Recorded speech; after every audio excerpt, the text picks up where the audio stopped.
Il-kap tal-Oppożizzjoni Bernard Grech ma attendix għaċ-ċeremonja uffiċjali ta' Jum il-Ħelsien li fiha l-ogħla awtoritajiet tal-pajjiż isellmu lil Malta ħilsa f'jum din il-festa nazzjonali.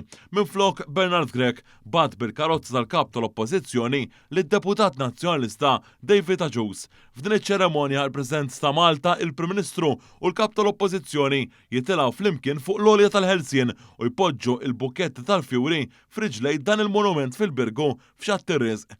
Dan bħala parti mit-tifkira uffiċjali tal-Istat Malti lejn Malta ħilsa biex jiġi kommemorat l-għolq tal-bażi militari Ingliża f'Malta u pajjiżna imbagħad sar neutrali jgħix fil-paċi u l-progress.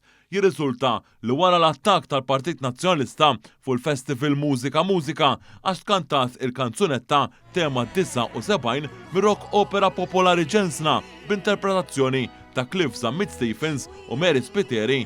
Issa Bernard Grech ma rridx jattendi għaċ-ċeremonja tal-Ħelsien u ilu li għamilha ċara li ma kienx se jmur akkosta kollox mis-Sibt filgħodu.